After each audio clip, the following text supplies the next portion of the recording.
پہلی بات یہ ہے کہ میں کئی دفعہ سوچتا ہوں سعد بن معاذ کا، اور ہمارے نوجوانوں کے لیے وہ ایک نمونہ ہر دور میں شیطانی قوتیں اپنا کام کرتی ہیں، رحمانی قوتیں اپنا کام کرتی ہیں۔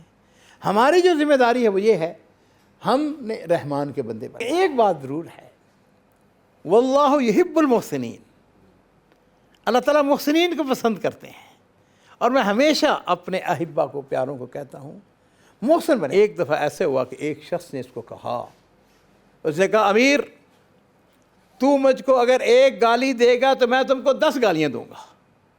اس نے پتہ جواب کیا دیا؟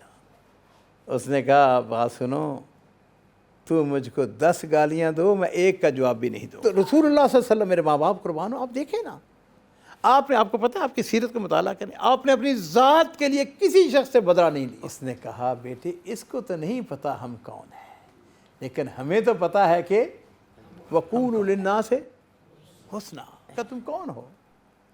کہنے لگا بات یہ ہے کہ ہم چھوٹے چھوٹے تھے، ہوا یہ کہ ہمارا باپ فوت ہو گیا۔ اب ایک دن ایسا ہوا، آپ مسجد سے نماز پڑھ کے نکلے تو میں جو بجلی کا پول ہے نا اس کے اوپر ایسے ہاتھ رکھ کے ٹیک لگا کے میں رو رہا تھا۔ آپ آئے، آپ نے آ کے مجھے گلے لگا لیا، میرے سر پہ ہاتھ پھیرا اور مجھے ساتھ لے کر بقالے میں لے گئے۔ وہاں پہ جا کے مجھ کو چاکلیٹیں خرید کے دی۔ کہتے ہیں انکل ان چاکلیٹوں کی حلاوت میں آج تک نہیں بھولا۔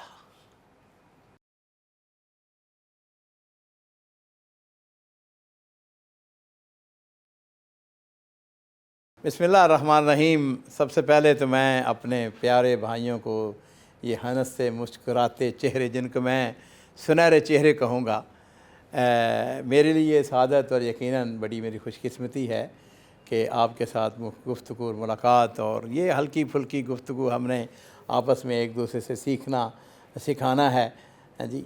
تو میں اصل میں آج کے جو ہمارے پروڈیوسر ہیں اشفاق صاحب، میں ابھی گن رہا تھا کہ یہ ہمارا چھوٹا سا پروگرام ہے، 18 آدمی ہیں، تو وہ 18 آدمی جب آدمی دیکھتا ہے کہ بھائی میرے لیے ہاں جی مجھے وہ کیا کہتے ہیں پروموٹ کرنے کے لیے آئے ہوئے ہیں، تو آدمی خواہ جو ہے نا وہ بن جاتا ہے۔ تو مجھے اس موقع پر ایک بڑا تاریخی اور ہسٹوریکل ایک واقعہ یاد آ رہا ہے ابو دلامہ کا۔ آپ نے تو ہو سکتا ہے کسی نے ابو دلامہ کا نام سنا ہو یا نہیں، یہ بھنڈ تھا، تو آپ جس کو اپنے دور میں مراسی کہہ سکتے ہیں، لیکن تھا انتہائی ذہین فتین شاعر تھا ہاں جی۔ تو یہ عباسی دور کی بات ہے۔ تو اس دور میں آپ کو پتہ ہی ہے کہ وہ بہت سارے خارجی تھے جن کے ساتھ مقابلے ہوتے تھے، لڑائیاں ہوتی تھیں۔ تو وہ ایک جنگ کے اندر خارجیوں کے ساتھ لڑائی ہو رہی تھی، تو لڑائی کے لیے وہ نکلے، تو یہ ابو دلامہ بھی اس کو بھجوا دیا گیا، یہ بھی ان کے ساتھ تھا۔ بہرحال تو جس وقت آیا نا تو میں نے اشفاق صاحب کے مخاطب ہو گئے کہ بھی جس وقت آدمی دیکھتا ہے نا، تو وہاں پہ پہنچا تو وہ سپہ سالار جو تھا اس کو اس نے گھوڑا دیکھا، اس نے کہا کمال گھوڑا ہے بھائی۔ اس نے اس کی تلوار دیکھی، تلوار بھی بڑی مرصع تھی جناب، بڑی قیمتی تلوار۔ اس نے کہا بات سن اپنے آپ کو، یہ ابو دلامہ اس کو جو تھا نا سپہ سالار، اس کو کہنے کا بات سن، جس کے پاس اتنا زبردست خوبصورت گھوڑا ہو اور جس کے پاس یہ اتنی زبردست تلوار ہو، اسے تو ویسے ہی بہادر بن جانا ہے۔ اور یہی بات میں اشفاق صاحب کو کہہ رہا ہوں کہ بھائی جب آپ اتنا پروٹوکول دیں گے اور اتنے جناب والی آدمی سر پہ کھڑے ہیں تو آدمی خواہ بخواہ۔ اچھا اس نے کہا تمہیں یہ پسند ہے، گھوڑا پسند ہے؟ اس نے کہا بالکل پسند ہے۔ اس نے کہا تلوار؟ اس نے کہا تلوار بھی تیری، ڈھال؟ اس نے کہا ڈھال بھی تیری، وہ سارا لباس جو تھا فوجی۔ اس نے کہا جا تیرا۔ اب جناب علی وہ ابو دلامہ بیٹھے بٹھائے جناب علی وہ قیمتی گھوڑے کا اور سارا مالک بن گیا۔ اب عزیزو ہوا یوں کہ اگلے دن لڑائی تھی، تو وہ جو خارجیوں کا تھا نا سب سے بہادر آدمی، وہ میدان میں آ گیا، اس نے دعوت مبارزت دی۔ اس نے کہا ہاں بھائی کون ہے جو میرا مقابلہ کرے؟ تو جو سپہ سالار تھا اس نے کہا ابو دلامہ اب تمہارے پاس گھوڑا بھی ہے اور تلوار بھی ہے، چلو جا کے اس کا مقابلہ کرو۔ اس نے کہا بھائی باپ میں نے کیا مقابلہ کرنا ہے، میں کوئی لڑائی کا بندہ تھوڑا ہوں۔ اس نے کہا دیکھ تو نے کہا تھا کہ جس کے پاس اتنا شاندار گھوڑا ہو اور جس کے پاس اتنی زبردست تلوار ہو تو خواہ مخواہ اس نے بہادر بن جانا ہے۔ اس نے معذرت کی، اس نے کہا معذرت کو نہیں، جانا پڑے۔ کہنے لگا اس کو نا اس کے القاب کے ساتھ، جو بھی اس کے القاب تھے دے کے کہنے لگا جی بات یہ ہے کہ آج میری زندگی کا آخری دن ہے، مجھے پتہ ہے میری زندگی کا آخری دن ہے، میری ایک بات مانیں گے؟ اس نے کہا بتاؤ۔ اس نے کہا ایسا کرو کہ مجھے 2 بھنی ہوئی مرغیاں چاہیے اور چند روٹیاں چاہیے۔ اس نے کہا ٹھیک ہے۔ اس نے اشارہ کیا، حکم دیا، جناب اس کو 2 بھنی ہوئی مرغیاں مل گئیں، 7 روٹیاں۔ اس نے کیا کیا؟ اس کو پوٹلی کے اندر باندھا، اور باندھ کے اب وہ جناب علی عذر دعوت مبارزت دے رہا ہے۔ اب یہ چلا گیا اس کے پاس پیدل، وہ گھوڑے کے اوپر، یہ پیدل۔ اس کے جا کے کہنے کا بات سن میری، یہ تو کوئی مقابلہ نہ ہو، تو گھوڑے کے اوپر ہے، میں نیچے کھڑا ہوں، نیچے اتر۔ خیر وہ نیچے آیا، اس کے ساتھ ہاتھ ملایا، کہنے لگا ایک بات بتا مجھے، میں نے تیرا باپ مارا ہوا ہے؟ اس نے کہا نہیں۔ اس نے کہا اللہ کی قسم میں نے بھی تیرا باپ نہیں مارا ہے۔ اس نے کہا ٹھیک ہے، میں نے کب کہا کہ تو نے میرا باپ مارا ہے؟ اس نے کہا نہ تو نے میرا باپ مارا نہ میں نے تیرا باپ مارا ہے، تو پھر ہماری آپس میں لڑائی کاہے کی ہے؟ آؤ ایسا کرو، یہ میرے پاس بری مرغی ہے اور یہ روٹیاں ہیں، چل بیٹھ کے روٹی بیٹھ کھاتے ہیں۔ اب جناب دونوں طرف سے جو ہے نا وہ کیا کہتے ہیں سپاہی کھڑے ہیں لڑائی کے لیے، اور یہ میدان میں بیٹھ کے جناب وہ روٹی کھا رہے ہیں۔ تو خیر بہرحال کہنے کا جو مقصد ہے وہ یہ ہے کہ بعض اوقات، اور وہ جنگ جو تھی میری جو وقت علم ہے وہ ٹھنڈی پڑ گئی اس کی وجہ سے بھی۔ اس قسم کے جو پروگرام ہمارے ہیں وہ سیکھنے سکھانے والے ہیں، اور آدمی واقعتاً احباب سے بہت کچھ سیکھتا ہے۔ میں نے آج آپ کو جو میسیج دینا ہے خاص طور پر نوجوانوں کو، وہ یہ ہے کہ میں جس وقت اپنی سنہری تاریخ کا مطالعہ کرتا ہوں اس میں بے شمار ایسی شخصیات ہیں جو کہ ہمارے لیے قدوہ ہیں، شباب کے لیے خاص طور پر۔ اور میں ان کو کہتا ہوں اپنے نوجوانوں کو کہ دیکھو، اگر آپ نے کچھ بننا ہے اور بننا چاہتے ہیں تو پھر اپنے اندر کچھ ایسی صفتیں پیدا کریں جو ان کے اندر تھی۔ ایک عظیم شخصیت جس کا آج ہم گفتگو کے اندر اس کا تذکرہ کرتے ہیں، اور اس سے آپ کو اندازہ ہوگا کہ وہ کتنا عظیم آدمی تھا۔ ان کا نام تھا سعد بن معاذ رضی اللہ تعالیٰ عنہ۔ آپ سب نے ان کے واقعات سنے ہوئے ہیں، لیکن جسٹ ہم اس کو اپنے کیا کہتے ہیں کہ یاد دہانی کے لیے، یا ہم دیکھتے ہیں کہ وہ کیسی عظیم شخصیت تھی۔ پہلی بات تو یہ ہے کہ جب انہوں نے اسلام قبول کیا تو ان کی عمر جو تھی تقریباً 26-27 سال تھی۔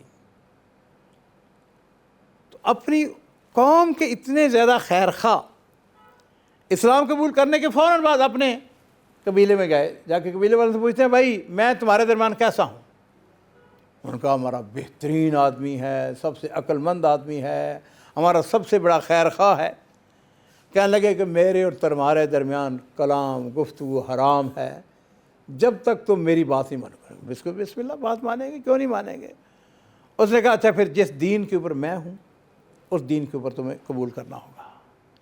اب یہ اندازہ کریں اپنی جماعت کا، اپنے خاندان کا کتنا بڑا محسن ہے کہ شام ہونے تک اوس قبیلے کا کوئی شخص نہیں تھا، ایک شخص کے علاوہ، سب کے سب اسلام قبول کر لیتے ہیں۔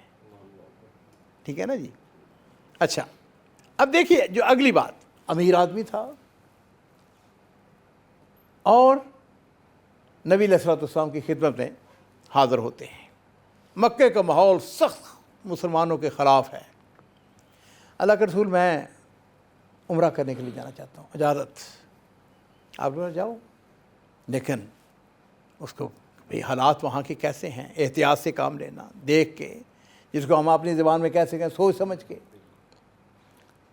اب یہ چونکہ امیر آدمی تھا تو جنہوں کہتے ہیں نا کہ امیروں کے امیر جو ہیں، اس کا دوست تھا امیہ بن خلف، اور امیہ بن خلف آپ سب جانتے ہیں بلال کا کیا تھا؟ بلال کا آقا تھا، اور بلال کے اوپر ظلم کرنے والا کون تھا؟ امیہ بن خلف تھا، مکے کا بڑا چودھری ہے۔ تو یہ ہوتا یوں تھا کہ جب یہ کبھی مکہ جاتے یا یمن جاتے تو مکہ مکرمہ میں جب رکتے تو کس کے مہمان ٹھہرتے؟ امیہ بن خلف کے. سعد بن معاذ جو ہیں امیہ بن خلف کے مہمان بنتے. اور اسی طرح امیہ بن خلف جو ہے وہ جس وقت شام کا سفر کرتا، مدینہ شریف اس زمانے میں منڈی تھی، ایک بڑی منڈی تھی، تو وہ کس کا مہمان بنتا؟ سعد بن معاذ کا. یعنی جن کو کہتے ہیں نا خانہ دے خان پرونے ایک دوسرے کے ساتھ. اچھا یہاں پہ امتحان شروع ہوتا ہے اس اعتبار سے. اور میں کئی دفعہ سوچتا ہوں، میں حیران ہوتا ہوں اس شخص کی جرأت پر، اس کی قوت پر، اس کے اعتماد پر، اسلام کے ساتھ محبت پر. یہ وہاں پہ پہنچ گیا ہے مکہ مکرمہ میں. اب مسلمانوں کے لیے حالات جو ہے آدمی سمیل کر سکتا ہے کہ کیسے حالات ہیں. رسول اللہ صلی اللہ علیہ وسلم خیریت جو ہے وہ مدینہ شریف جا چکے ہیں. جو مشرکین ہیں وہ تلمرا رہے ہیں، ان کا غصہ عروج پر ہے. اس کو جا کے کہنے لگے امیہ بن خلف کو، کہنے لگے ایسا کرو، کوئی مناسب وقت دیکھو جس کے اندر میں بیت اللہ شریف کا طواف کر سکوں. اس نے کہا ٹھیک ہے. اگلا دن ہوا، دن کا تقریباً سمجھے 9:30 10، یعنی یہ وہ وقت تھا جب کہ عرب گرمی بھی شروع ہو جاتی تھی اور وہ قیلولہ کرنے کے لیے چلے جاتے تھے، بیت اللہ خالی ہو جاتا تھا عملاً. امیہ بن خلف نے کہا، اس نے کہا سعد ایسا ہے کہ یہ وقت مناسب ہے، چلو جا کے تم طواف کر لو اور میں تمہارا پیرا دیتا ہوں اور میں تمہاری حفاظت کے لیے کھڑا ہو جاتا ہوں. اب سعد بن معاذ جو ہیں بیت اللہ شریف کا طواف کر رہے ہیں اور امیہ بن خلف جو ہے وہ کھڑا ہے ان کا پیرا دینے کے لیے. اچھا اب ہوا یوں کہ اس دوران میں ابو جہل آ جاتا ہے. اس نے دیکھا کہ ایک شخص بیت اللہ شریف کا طواف کر رہا ہے. تو اس نے دیکھا ایک طرف امیہ بن خلف وہ پیرا دے رہا ہے. اس نے آواز دی، اس نے کہا یہ کون ہے جو اس وقت بغیر خوف و خطر کے بڑے آرام سے سکون سے بیت اللہ شریف کا طواف کر رہا ہے؟ تو سعد بن معاذ جو ہیں انہوں نے کہا انا سعد بن معاذ. ایسے قوت، جرأت، طاقت، جوانی اور پھر اعتماد. اس نے پتہ کیا کہا ابو جہل نے؟ اس نے کہا دیکھو تم وہ ہو جس نے محمد صلی اللہ علیہ وسلم کو پناہ دی ہے، ان کو باعزت باوقار اپنے ہاں. اس نے کہا اگر یہ امیہ بن خلف تمہارے ساتھ نہ ہوتا تو تم یہاں سے جو ہے نا صحیح سلامت نہ جاتے. پتہ انہوں نے کیا کہا؟ انہوں نے کہا دیکھو بات سنو، اگر تم نے ہمیں بیت اللہ شریف کا طواف کرنے سے روکا تو تمہیں اس کا اور زیادہ بڑا معاوضہ دینا پڑے گا. ہم تمہارا وہ راستہ جو تجارتی راستہ ہے نا جو مدینہ شریف سے ہو کے جاتا ہے اس کو روک کے بند کر دیں گے. اب یہاں پہ جو امیہ بن خلف ہے اس نے تھوڑا سا جس کا مداخلت کی. اس نے کہا لا ترفع صوتک علی ابی الحکم، اتنے زور سے تم بات کر رہے ہو ابو الحکم سے؟ اس نے کہا انہ سید الوادی، اس وادی کا سردار ہے یہ، اس کے ساتھ گفتگو کرنے میں اتنے زور. اور یہاں پہ پھر دیکھیں ان کو غصہ آ گیا. میں اس کا مہمان ہوں، ہونا تو یہ چاہیے کہ میرا دفاع کرے، مجھے ڈیفینڈ کرے، لیکن میری بجائے یہ ابو جہل کے ساتھ جو ہے وہ کھڑا ہے. کہنے لگے اس بات کو چھوڑ، لیکن مجھے رسول اللہ صلی اللہ علیہ وسلم نے بتایا ہے کہ اس کے ساتھی تجھ کو قتل کریں گے.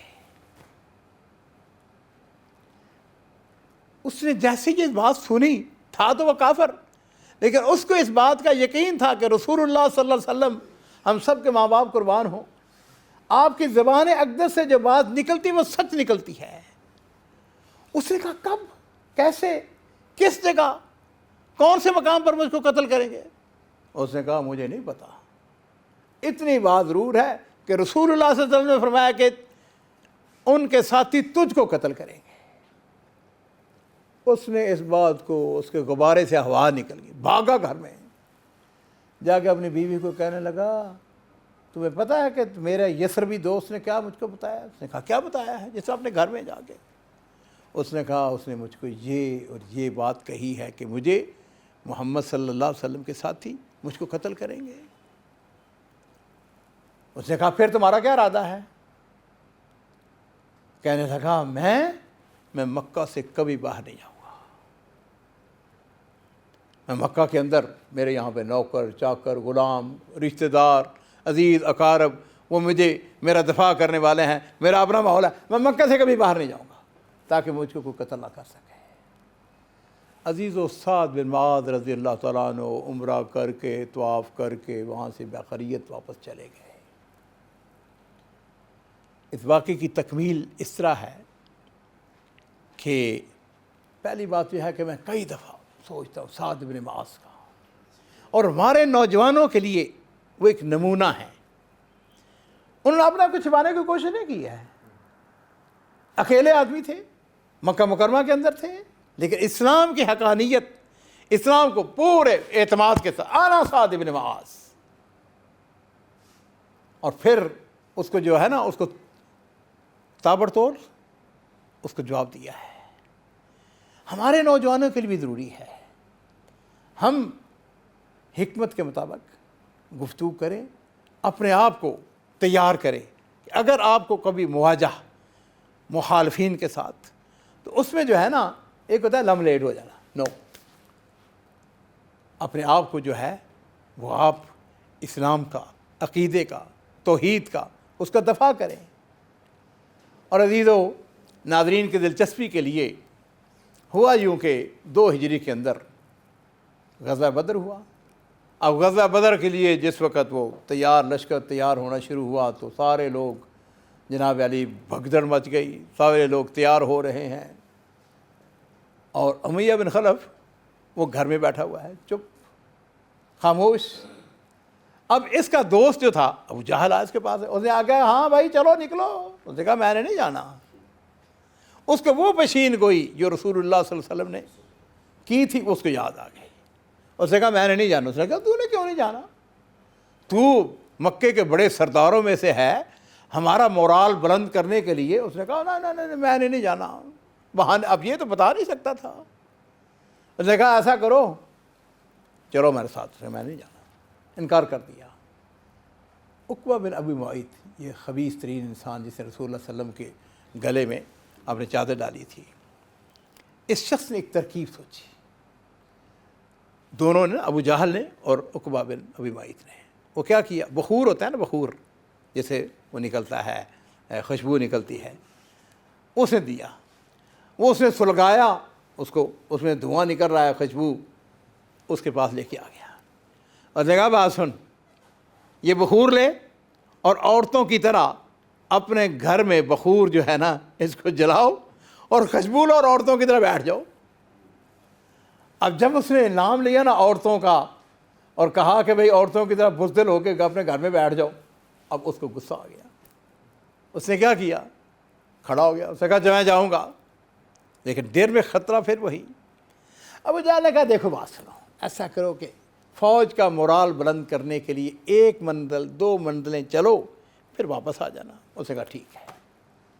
اس نے حکم دیا، اس نے کہا تیز رفتار میرے لیے اونٹ، اس کو تیار کیا جائے، خریدا جائے یا لیا جائے، بہرحال چل پڑا جی۔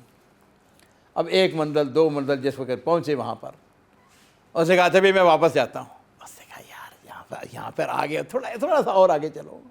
اگلی منزل پر گئے، اس نے کہا تھا میں واپس جا رہا ہوں۔ اور پھر نہیں یہ فوج جو ہے نا یہ تمہاری طرف دیکھتی ہے، بڑے سرداروں کو دیکھتی ہے، چلو آگے چلو۔ کرتے کرتے اس کی بدقسمتی وہ بدر کے میدان میں پہنچ گیا۔ اب یہ تھا موٹا، لمبے قد کا تھا، بڑا، یعنی خاصا موٹا تھا، بھاری بھرکم جسم کا، غیر معمولی بھاری تھا۔ اب ہوا یوں کہ جس وقت بدر میں، جب بدر کے میدان میں جانے کا اتفاق ہوا ہے، اور میں نے وہاں پر یہ کیا کہ بنی غفار کا ایک شخص ہمیں مل گیا، استاد تھا وہ، تو ان کو اللہ جزائے خیر عطا فرمائے، ہم نے باقاعدہ نیچے اتر کے نا اس میدان کے اندر، تو ہم نے باقاعدہ نقشہ بنایا کیسے وہ لڑائی ہوئی اور کہاں پہ رسول اللہ صلی اللہ علیہ وسلم وہاں پر عریش وہ تو اب مسجد بن چکی ہے لیکن وہ بالکل قریب ہے. تو ہم نیچے اترے. ہم نے ایک کہاں پہ عتبہ کھڑا تھا, کہاں شیبہ کھڑا تھا, وہاں کہاں ولید کھڑا تھا, کہاں حضرت حمزہ کھڑے تھے, کہاں حضرت علی کھڑے تھے, ہاں جی, کہاں عبیدہ کھڑے تھے. تو خیر وہ ہم نے پورا ایک نقشہ بنایا.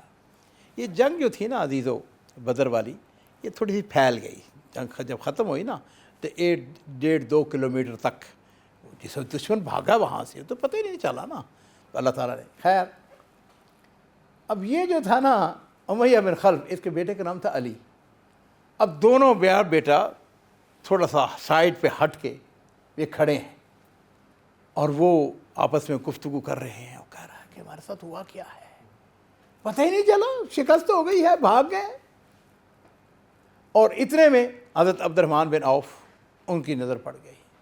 عبد الرحمن بن عوف کہتے ہیں کہ میں نے کچھ زریں, کچھ چھوٹی موٹی جو ہے نا مال غنیمت وہ اکٹھا کیا اور میں وہ جا رہا تھا, اس کی نظر پڑ گئی.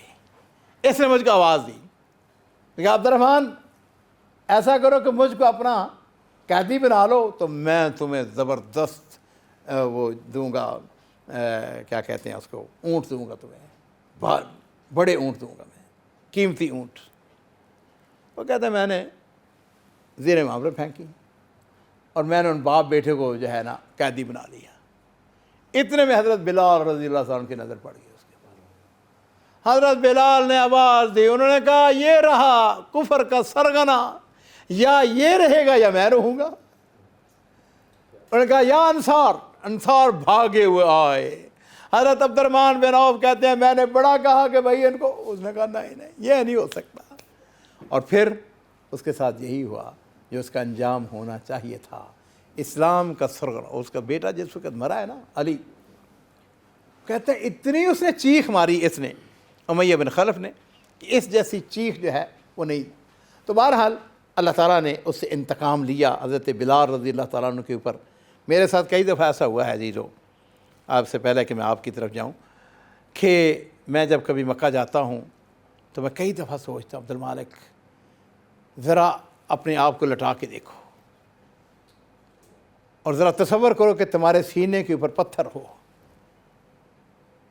جرم کیا تھا بلال کا؟ وما نقموا منہم الا ان یؤمنوا باللہ, اللہ کے اوپر ایمان لانا یہ جرم تھا. ذرا تصور کرے عزیزو. لیکن اس کے باوجود حضرت بلال کیا کہہ رہے ہیں؟ احد احد احد احد. یہ ہے وہ قوت ایمانی جو ہم سے یہ تقاضا کرتی ہے کہ مشکل ترین حالات میں ذرا سعد بن معاذ کو دیکھ لیں اور اس کا ذرا بلال کو دیکھ لیں. اور یہ ایک نہیں ہے, ان الذین قالوا ربنا اللہ ثم استقاموا تتنزل علیہم الملائکہ. ان کے اوپر پھر فرشتے نازل ہوتے ہیں, پھر اللہ کہتے ہیں, اپنے فرشتے جو ہیں ان کو تسلی دیتے ہیں. تو اصل میں بات جو ہے وہ یہ ہے, ہر دور میں شیطانی قوتیں اپنا کام کرتی ہیں, رحمانی قوتیں اپنا کام کرتی ہیں. ہماری جو ذمہ داری ہے وہ یہ ہے, ہم نے رحمان کے بندے بننا ہے. اور الحمدللہ اس کے لیے میں یہ سمجھتا ہوں کہ آپ حضرات اپنے اپنے دائرے کے اندر, اپنے اپنے ماحول کے اندر جس طریقے سے کام کر رہے ہیں وہ بلا شبہ بہت زیادہ قابل تحسین ہے. اور میں آپ کو مبارکباد بھی دوں گا, آپ کو تشجیع بھی کروں گا, آپ کو خراج تحسین بھی پیش کروں گا, اور میں آپ کے حوصلوں کو بھی بلند کروں گا. اور یہ بات کہوں گا کہ بحیثیت مسلمان, اور صرف آپ ہی نہیں, ہمارے جتنے ناظرین ہمارے اس پروگرام کو دیکھنے والے ہیں, وہ یہ ہیں کہ کسی نہ کسی شخصیت کو اس اعتبار سے, جس کی مثال میں نے آپ سعد بن معاذ رضی اللہ تعالیٰ عنہ کو دی ہے, کہ ان کو دیکھیں کہ کفر کے, یعنی جس کو کہتے ہیں نا گھر میں جا کر جس طریقے سے ان کے مجال ہے کہ خوف زدہ ہوئے ہوں, وہاں پہ گھر میں بیٹھ کے ان کو دھمکی دے کے آئے ہیں کہ اگر تم نے ہمیں یہ بیت اللہ شریف کا طواف اس سے روکا تو ہم تمہاری تجارت کو روک دیں گے.